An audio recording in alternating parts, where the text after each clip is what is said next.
Hezqeyas.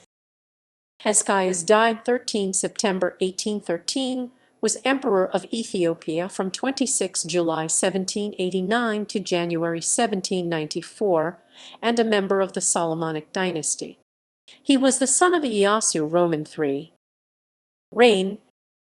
Hezqeyas was brought down from the royal prison on Wani by Dagil and Kantiba Iyader, who made him emperor while the reigning emperor Tekel-Georges was in the field campaigning against several revolts.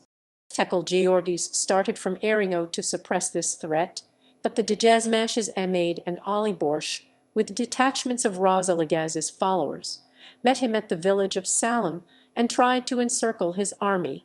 Tekel-Georges managed to escape and crossed over the Abay to find refuge in Gajem. Meanwhile, one of the first acts of Hezqeyas made as emperor was to appoint Hezqeyas III governor of Gajem and Fitarari Ikinian Dejazmach of Damat. According to E. A. Wali's Budge, in the early years of his reign Hezqeyas provided a refuge for Seles, who had raided Tigray. Hezqeyas made raids towards the frontier with Sennar, which he plundered and lay waste too. However, the royal chronicle provides a different narrative.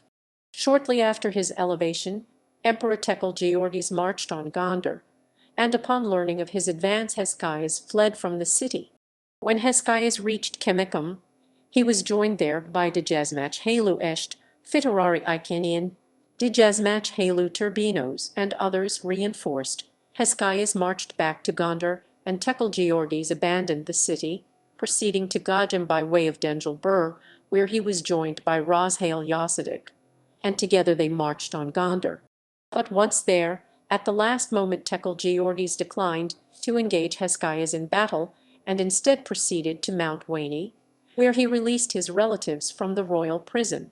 Hezqeyas' supporters attempted to restore him to Gondar, but found Kegnazmach Gwalaj had occupied it. They defeated Gwalaj, who fled to Sarweha. For much of the first year of Hezqeyas' rule, the Ras Betwadid Alagaz could not directly intervene to support this emperor because he had his hands full consolidating his own position. He faced armed resistance to succeeding his brother Ras Ali, including members of his own family, such as Dejazmach Ulula, the Fitarari Sadik, and the Jantarar Yasuf.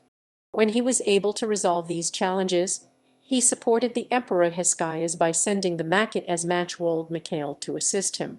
Despite this, although the majority of the great lords supported Hezqeyas, Tekel-Haymanot made his own appointments from his refuge in Gajem, undermining Hezqeyas' authority, for the kingdom was split in two.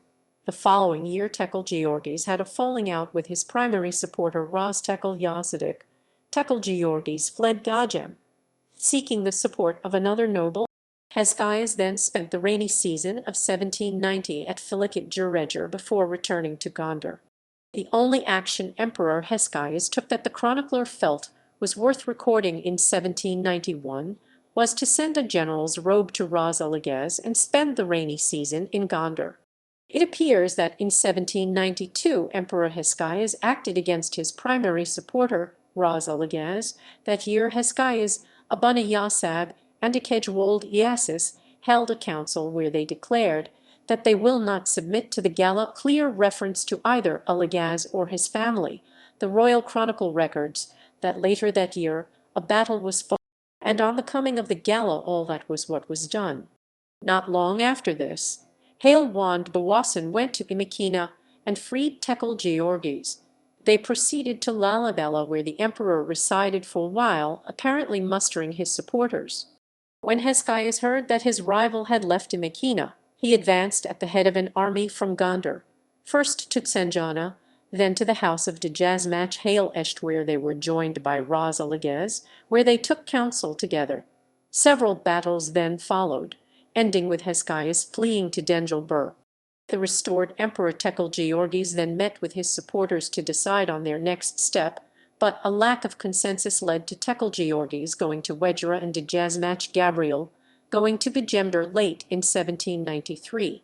The royal chronicle records that towards the end of his reign one of the warlords, Dejazmachwold Gabriel, entered Gondar and made appointments and dismissals without leave of the Negus Hezqeyas. A few months later, the disgruntled Balambaras Asurat entered the capital city to expel the Dejazmach, and in the fighting his men set fire to the Gan Tackle, part of the royal enclosure. Hezqeyas made one last attempt to retain the throne before the end of 1793, entering Gondar with the support of Kegnazmach Merd, Dejazmach Gugza, and Dejazmach Akhlog. However, Hezqeyas immediately returned to Ras Alagaz's camp, while Mard and Akhlog remained in Gondar for one more month before leaving for their provinces. The royal chronicle notes Hezqeyas met his son the Emperor Hezqeyas II in 1802, as he was travelling from Zage to Gondar. His son then escorted him for the rest of his journey and conducted him to the house of the Ikej. The traveller Henry Salt notes that Hezqeyas was still alive at the time of his visit to northern Ethiopia in 1809/1810. Notes